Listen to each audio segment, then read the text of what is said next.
Hey guys, welcome back to another interesting video. In this video, I will show you several different ways to add a check mark or a tick mark in Microsoft Excel. And make sure you watch till the end because the last example is pretty cool, and depending on your purpose for using a check mark, it may or may not be the perfect option for you to use. So, here we have an employee list for a small business, and it's got a list of sales that each employee has generated for the company. And let's say that the company has set a goal for each employee to bring at least $50,000 in sales. And this number will be updated throughout the year. But once they have reached 50,000, I'd like to show that here in column E, one way to do that would be to have a check mark in the cell for each employee that reached the goal.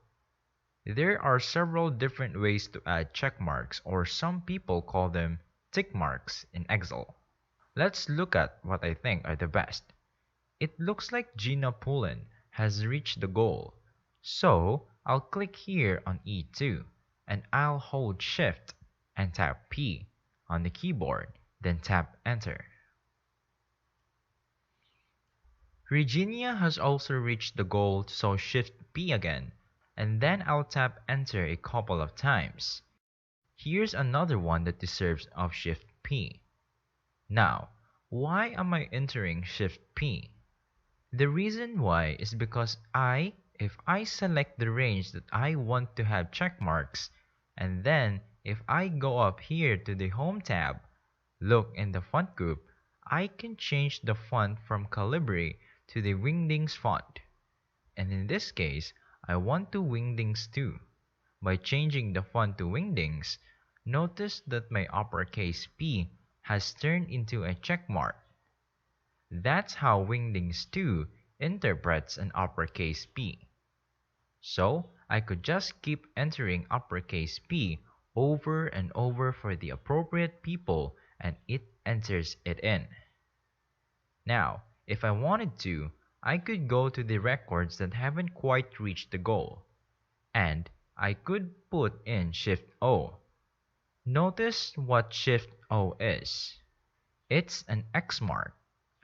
And of course, I could just click on a cell, Control C to copy, and then I could Control V to paste, and very quickly, I could put in the check marks in the appropriate spots. So, that's the first method of putting in check marks in Microsoft Excel. I am going to undo all of that, and let's look at the second method. The second method requires you to have the Developer tab in your list of tabs, and I don't see that here. So, I'll just go up here to the list of tabs, and I'll right-click on one of the tabs, and choose Customize the ribbon. Over here on the right, I can see that the Developer tab is unchecked. So, I am going to check that box. Click OK, and now I have a Developer tab. If you click on the Developer tab, you will see that there is a Controls group, and I can insert all sorts of things, including a checkbox. So, I click on Checkbox. Now, I can click and drag on the spreadsheet where I want the checkbox to appear. And then, I can right-click on it to move it exactly where I want it to be. And as you can see, if I click on it, now it puts in a check mark. If I don't want the word check to show up or checkbox 1 to show up, all I have to do is right-click and then choose Edit Text. And I can click and drag and then tap backspace or delete to get rid of the text that was there. Now I just have a checkbox that I can click or not click to indicate that they have reached their goal. If I want to, I can right-click again and then move it exactly where I want to be in the cell. I'm happy with that. Now, at this point, I like this checkbox to appear in all of these cells. Fortunately, I don't have to redo those steps over and over for each cell. Instead, I'll just click here on the fill handle, hold the click, and then drag down the page, and it produces a checkbox for each cell. But I probably should have unchecked the box first. At this point, I can check the boxes of the appropriate people when they reach the goal. The next method I am going to show for adding a checkmark in Excel involves using formulas.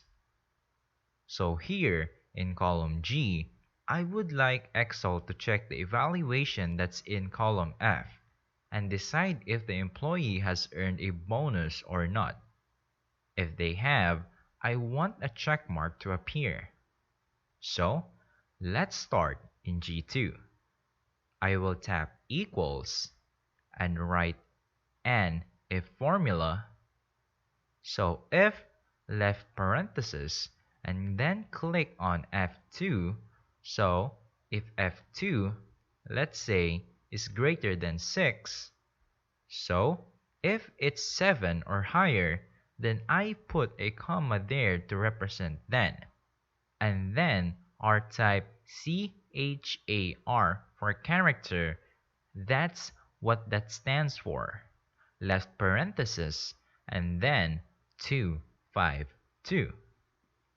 That's the Wingdings character for checkmark. And then I'll put the right parenthesis and then a comma to represent if not.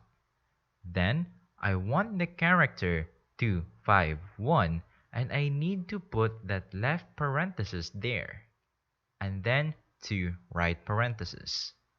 Tap enter on the keyboard and I get this weird symbol here. That's okay. I'm just gonna double click on the autofill handle to copy this formula down the page. And then with it highlighted, I'll go here to the Home tab, go to the font group, and I will change the font to Wingdings. And as you can see what it does, Excel is automatically evaluating this number and deciding if it's reached the level for a bonus. Now, what if Marcelina is re-evaluated and her performance goes up to 8? I tap enter, and look, Excel automatically recalculates the checkmark. And what about Joanne? Let's say she gets an 8. Tap enter, it's recalculated. And Jimmy here goes down to a 3, and it's updated to an X. For this last example, we are going to set up another automatic way for Excel to show check marks and X marks. This time, we are gonna use conditional formatting for the check marks. So, I've clicked and dragged to highlight the performance evaluation numbers. And then, I'll just go here, Home tab. Here in Styles group, I'll click on conditional formatting, and I'll set up a new rule and I get this pop-up. That's a little bit confusing at first, but I do want to format cells based on their values. What format style do I want to use? I'd like to use icon sets. Check marks are icons. Next, what icon style do I want? If I click here, there's a whole variety that I could choose from, but I'll go with check marks and X marks. Now, I just need to establish some rules. I want it to show a check mark when the value is greater than or equal to 7.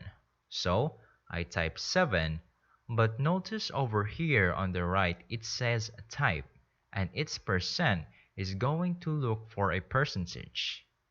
So, I want to change that to number, and I'll have to redo this. So, I'll change this again, this time from 0 to 7, and then I'll change this one also to number, this exclamation mark. I could say that that's for if that's greater than or equal to 5. In other words, the person is close to earning a bonus but not quite. And then when I click away from that cell, notice what it does. It adjusts the rule for X. So, the X will be displayed. When the evaluation is less than 5, that looks good to me. If I want to, I can check this box to show icon only. Let's look at it without checking the box. I click OK, so now we have the evaluation number and the check mark indicates whether they've earned a bonus or not. Exclamation points are closed, and the X marks mean that they have not earned the bonus. They are not even close. Now if I go back to the conditional formatting and manage the rules, here is the rule that I just set up. I can edit that rule. And I could check this box to show icon only. If I do that and click apply, click OK. Now, it gets rid of the evaluation number and it shows the check marks, the X marks, and the exclamation points. So, in this video, we look at 4 different ways that you can add check marks or tick marks in Microsoft Excel. I hope you got some value out of this video. If you did, please give us a thumbs up, and for more similar tutorials, consider subscribing to our YouTube channel. Also, share with your friends so they can get to learn about this. Turn off the notifications by clicking onto that bell icon so that you don't miss any newly posted videos. Thanks for watching. Peace.